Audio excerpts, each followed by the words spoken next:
Hello friends, कैसे हैं आप सब। Welcome to pharmacy classes by Aarti ma'am.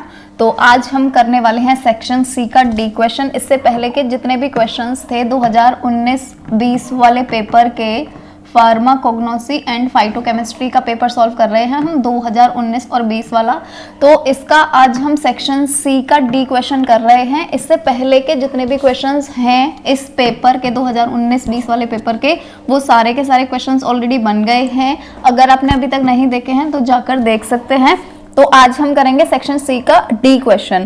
तो जो डी क्वेश्चन आया था ये था describe the industrial production and estimation of artemisinin. ठीक, तो यहाँ पर अभी चलो हम स्टार्ट करते हैं आंसर लिखना। तो सबसे पहले हमें बायोलॉजिकल सोर्स लिखना होता है। जैसे कि मैं बार बार बोलती हूँ, आपको कुछ भी पूछा जाए आपको हर चीज का बायोलॉजिकल सोर्स जरूर लिखना है कॉग्नोसी के अंदर। तो जो आर्टेमिसिनिन होता है ना, ये बेसिकली केमिकल है। ये केमिकल हमें किस प्लांट से मिलता है? आर्टेमिसिया प्लांट से मिलता है। तो हमें इस आर्टेमिसिया प्लांट का लिखना है बायोलॉजिकल सोर्स। ठीक है, तो ये जो आर्टेमिसिया प्लांट है इसके लेंगे हम लीव्स और फ्लावर्स हेड, दोनों चीजें। ठीक है, और उनको लेते हैं अपना ड्रग बनाने के लिए, मतलब आर्टेमिसिनिन बनाने के लिए। और ये जो प्लांट होता है आर्टेमिसिया, इसका साइंटिफिक नेम क्या होता है? आर्टेमिसिया एनुआ, और इसकी फैमिली होती है एस्टरेसी। नेक्स्ट पढ़ेंगे इंडस्ट्रियल प्रोडक्शन, जो कि हमें पूछा गया है एग्जाम में। तो देखिए, सबसे पहले आपको याद रखना है ये जो आर्टेमिसिनिन होता है ना, ये होता है नॉन पोलर कंपाउंड।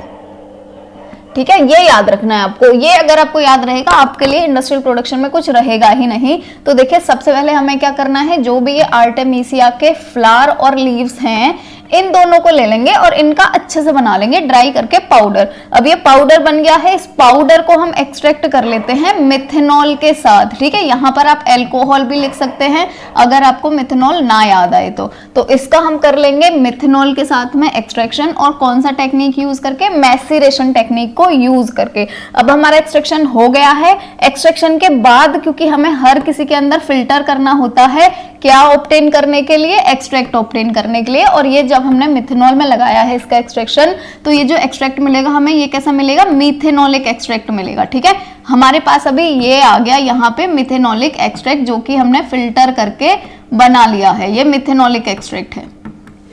अभी हमें क्या करना है, ये जो मिथेनॉलिक एक्सट्रैक्ट है, देखो मिथेनॉल क्या होता है? पोलर होता है। और मैंने क्या बताया, हमें याद रखना है हमारा आर्टेमिसिनिन होता है नॉन पोलर। ठीक, तो अभी हमें क्या करना पड़ेगा, इसकी पार्टीशनिंग करनी पड़ेगी नॉन पोलर सॉल्वेंट के साथ। तो नॉन पोलर है हेक्सेन, तो हम हेक्सेन लेंगे और हेक्सेन को डाल देंगे इसके ऊपर से। ठीक, तो मैं डिफरेंट कलर से बता देती हूँ आपको। तो ये हमने क्या करा, ये हमने डाल दिया यहाँ पर थोड़ा सा हेक्सेन, ये हमने डाल दिया हेक्सेन। ठीक है, अब देखो होगा क्या, यहाँ पर ये जो मिथेनॉलिक एक्सट्रैक्ट था इसमें ये जितने भी नॉन पोलर वाले पार्टिकल थे, यही तो है हमारा कंपाउंड, ये सारे के सारे नॉन पोलर पार्टिकल कहाँ शिफ्ट हो जाएंगे? ये वाले लेयर में शिफ्ट हो जाएंगे, जो हमने अभी हेक्सेन वाला लेयर डाला था इसके अंदर। तो इसके अंदर आ गए कंपाउंड। अब हमें क्या करना है, ये दोनों लेयर अलग अलग रहेंगे। क्यों रहेंगे? क्योंकि ये जो नीचे वाला है ये तो पोलर है ना, ये तो मिथेनॉल वाला लेयर है, और ये जो हेक्सेन डाला था हमने ये नॉन पोलर है। तो पोलर और नॉन पोलर तो दोनों मिलेंगे नहीं। ठीक, दोनों मिलते ही नहीं है, तो दोनों लेयर अलग अलग ही रहेंगे। हमें क्या करना है फिर, ये वाले नीचे वाले लेयर को कर दो अलग, और हम कौन सा वाला लेयर ले लेंगे? ये ऊपर वाला लेयर ले लेंगे जो हेक्सेन वाला लेयर है इसको। अभी हमने हेक्सेन वाला लेयर ले लिया है, ये यहाँ पे लिख रहा है हेक्सेन वाला लेयर जो है इसको हम ले लेंगे। हेक्सेन वाला जो लेयर है, जैसे सपोज करो ये है हेक्सेन वाला लेयर, अभी हमें दोबारा से इसकी पार्टीशनिंग करनी है। अब किसके साथ करनी है? इथाइल एसीटेट के साथ करनी है। ठीक, तो अभी हमने ले लिया है इथाइल एसीटेट, और इथाइल एसीटेट को भी फिर ऊपर डाल देंगे ऐसे। ठीक है, इथाइल एसीटेट हमने क्यों लिया है? क्योंकि हो सकता है कुछ यहाँ पे कंपाउंड होंगे मीडियम पोलर भी। इथाइल एसीटेट होता है मीडियम पोलर। ठीक, तो हो सकता है कुछ मीडियम पोलर कंपाउंड भी आ गए हों यहाँ पर ही, पर हमें तो मीडियम पोलर चाहिए नहीं, हमें तो सिर्फ और सिर्फ आर्टेमिसिनिन चाहिए ना। तो अब यहाँ पर जो भी मीडियम पोलर भी कंपाउंड थे ना, थोड़े बहुत आर्टेमिसिनिन के साथ जो मीडियम पोलर भी थे, वो मीडियम पोलर भी अभी कहाँ शिफ्ट हो जाएंगे? यहाँ से यहाँ शिफ्ट हो जाएंगे इथाइल एसीटेट वाले लेयर के अंदर। ठीक है, अब क्या है, ये हमने इथाइल एसीटेट क्यों डाला है, आई होप आपको समझ आ गया होगा, ताकि जितनी भी मीडियम पोलर इंप्योरिटीज हैं वो आ जाएं इथाइल एसीटेट वाले लेयर में। तो जैसे ही ये इथाइल एसीटेट वाले लेयर में आ जाएंगे, हम इन दोनों को फिर से अलग अलग कर लेंगे। ये जो इथाइल एसीटेट वाला लेयर है इथाइल एसीटेट वाला लेयर है, इस लेयर को हम कर देंगे डिस्कार्ड, मतलब फेंक देंगे, क्योंकि हमारा कंपाउंड कहां पर है, हमारा कंपाउंड रहेगा हमेशा हेक्सेन के अंदर, क्योंकि हेक्सेन नॉन पोलर होता है और हमारा कंपाउंड भी नॉन पोलर है, तो वो रहेगा हमेशा हेक्सेन वाले लेयर में। हमें क्या करना है, इस हेक्सेन वाले लेयर को कर लेंगे फिर से कलेक्ट। ठीक है, इसको हमने ले लिया है हेक्सेन वाले लेयर को, और अब हम इस हेक्सेन वाले लेयर को लेने के बाद क्या करेंगे, जो हेक्सेन पड़ा हुआ है उसमें जो सॉल्वेंट पड़ा हुआ है उसको हमें करवाना है इवेपोरेट। ठीक है, जैसे ही हम उस सॉल्वेंट को इवेपोरेट करवाएंगे, टेम्परेचर भी दिया हुआ है यहाँ पर 40 डिग्री टेम्परेचर पे अंडर वैक्यूम हमें उसका इवेपोरेशन करवाना है जो हेक्सेन है।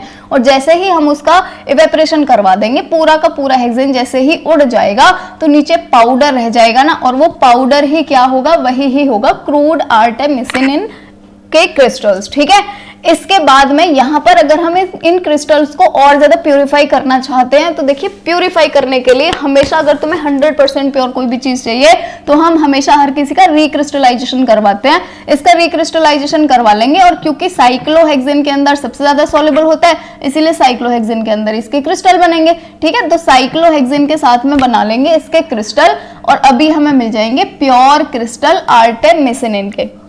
ये हो गया इसका इंडस्ट्रियल प्रोडक्शन, इजी है, इतना ज्यादा वो नहीं है, आप एक बार दिमाग लगा के पढ़ेंगे यूं ही याद हो जाएगा, है ही नहीं मुश्किल। ठीक, नेक्स्ट जो आपके एग्जाम में पूछा था वो था estimation of HPLC, estimation of artemisinin. तो देखिए, एस्टिमेशन हम यहाँ पे कर रहे हैं HPLC मेथड से।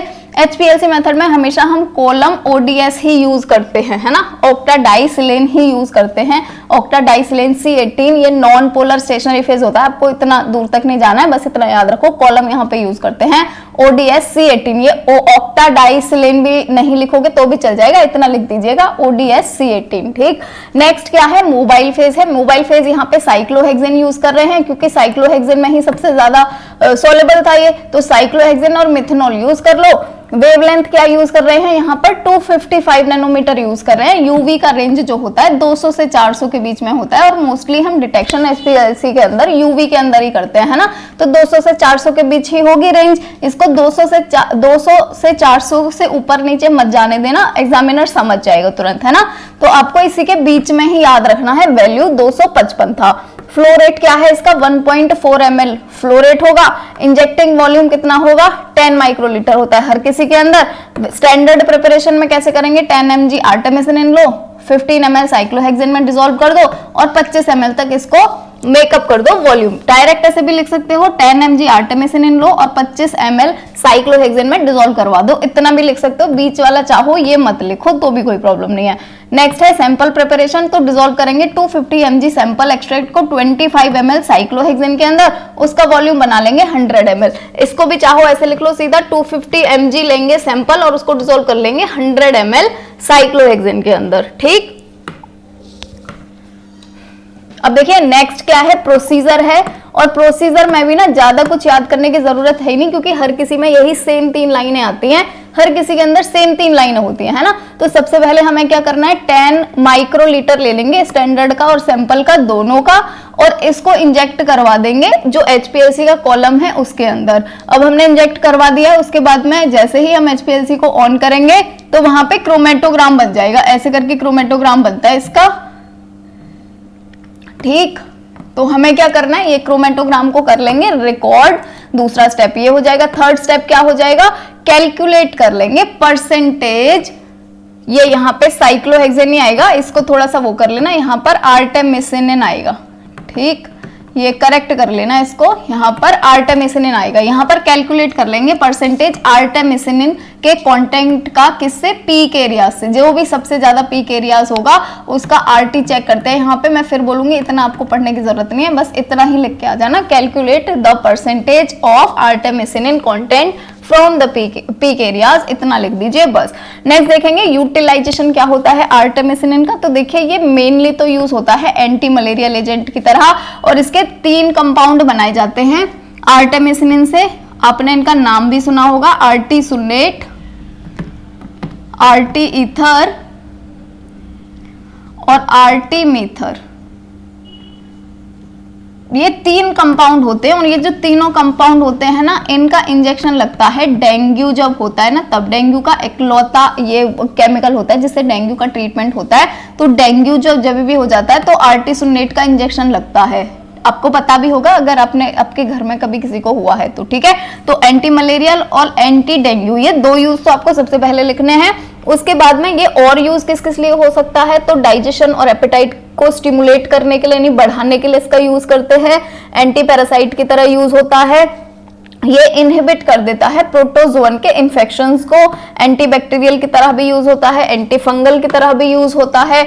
और अगर और इसके यूजेस देखें तो ये यूज होता है एंटी अल्सर की तरह, एंटी इंफ्लेमेटरी की तरह और पेन रिलीवर की तरह भी काम करता है, ठीक। तो ये था आज का वीडियो। आई होप आपको पसंद आया होगा। अगर पसंद आया हो तो लाइक कर दीजिएगा, अपने दोस्तों के साथ शेयर कर दीजिएगा और अगर चैनल पे पहली बार आए हैं तो चैनल को कर दीजिएगा subscribe. And lastly, thank you.